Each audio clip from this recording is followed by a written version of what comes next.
In this video, we will discuss about microsporogenesis. Microsporogenesis म्हणजे काय? तर formation of pollen grain, formation of pollen grain or formation of microspore.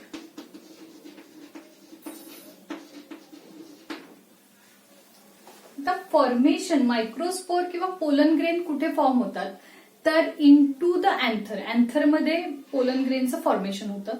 आपण last व्हिडिओमध्ये TS of anther बघितला होता. TS of anther having two parts, one is anther wall and another one is microsporangium. Anther wall काय असतात? Anther wall consist of 4 layers. One is epidermis, endothecium, middle layer and last is tapetum. हे चारही layer काय करत असतात तर protect करत असतात कुणाला? मायक्रोस्पोरेंजियमला. आणि मायक्रोस्पोरेंजियम काय असतं तर it is the sac like structure.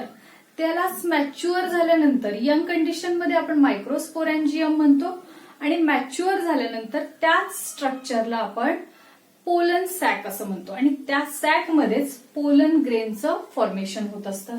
Generally अँथरचा TS कसा असतो? हा आहे टीएस ऑफ अँथर. यामध्ये जे हे 1, 2, 3 आणि 4 लेयर असतात. Epidermis, endothecium, then middle layer and tapetum. आणि त्याच्या आतल्या बाजूला काय असतो तर हे सॅक लाईक स्ट्रक्चर्स असतात. सॅक लाईक स्ट्रक्चर्स असतात आणि याला आपण मायक्रोस्पोरेंजियम असं म्हणतो. आणि या स्ट्रक्चरमध्ये पोलन ग्रेनचं फॉर्मेशन होतं म्हणजे मायक्रोस्पोरचं फॉर्मेशन होतं. तर यामध्ये काय असतं तर होमोजिनस टिश्यूज असतात. त्या कॉम्पॅक्टली अरेंज असतात Wien anther is in a young condition. जेव्हा अँथर यंग कंडिशन मध्ये असतो तेव्हा इथे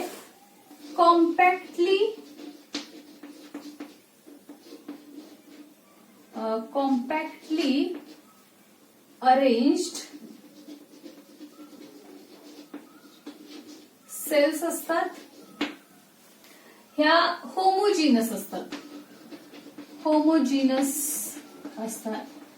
या सेल्सलाच आपण काय म्हणतो तर प्रायमरी स्पोरोजिनस सेल्स असं म्हणतो.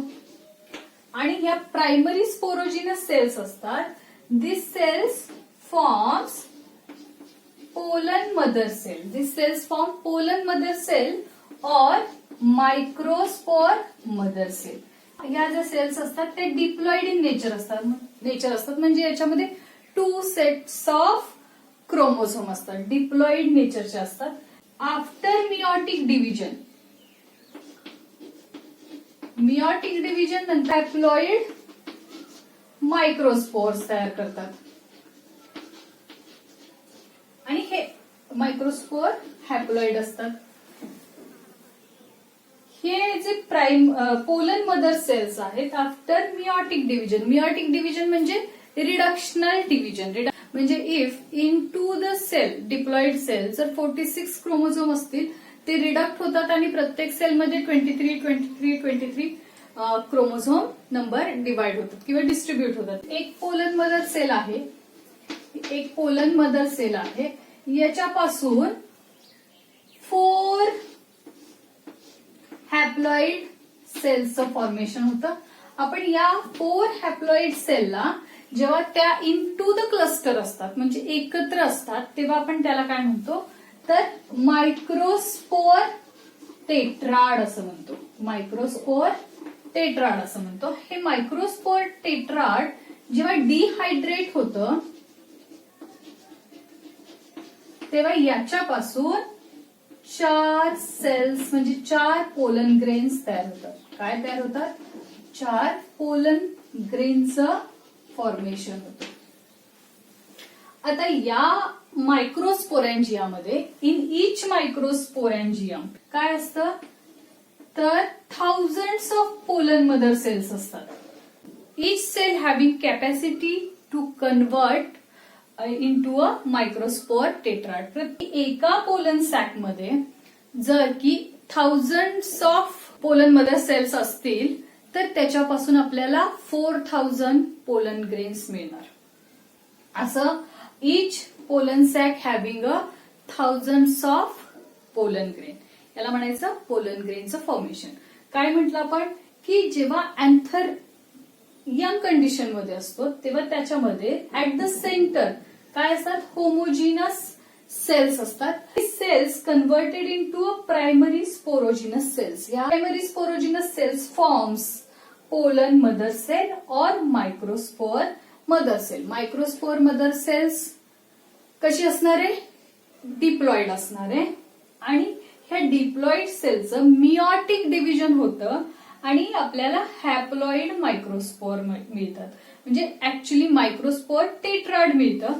ते मायक्रोस्पोर टेट्राड जेव्हा डिहायड्रेट होतं तेव्हा ते पोलन मायक्रोस्पोर्स एकमेकांपासून वेगळे होतात. मायक्रोस्पोर म्हणजेच पोलन ग्रेन. ते पोलन ग्रेन एकमेकांपासून वेगळे होतात आणि आपल्याला 4 मायक्रोस्पोर किंवा 4 पोलन ग्रेन मिळतात. मग आहे ही जी प्रोसेस आहे त्याला मायक्रोस्पोरोजेनेसिस असं म्हणतात. मायक्रोस्पोर म्हणजे पोलन ग्रेन, जेनेसिस म्हणजे फॉर्मेशन. आता या प्रोसेसमध्ये आपण याची डेफिनेशन कशी करू शकतो. The formation of haploid microspore from the diploid pollen mother cell by meiotic division is known as microsporogenesis. मी डेफिनेशन लिहिते. डेफिनेशन काय असणार आहे तर formation of haploid microspore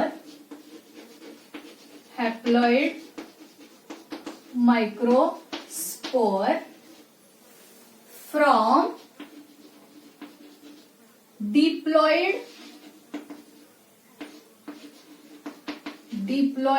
pollen mother cell or microspore mother cell by meiotic division is known as microsporogenesis. यालाच काय म्हणतात, मायक्रोस्पोरोजेनेसिस. तुम्हाला ही प्रोसेस समजली असेल. आता in next video we will discuss about pollen grain.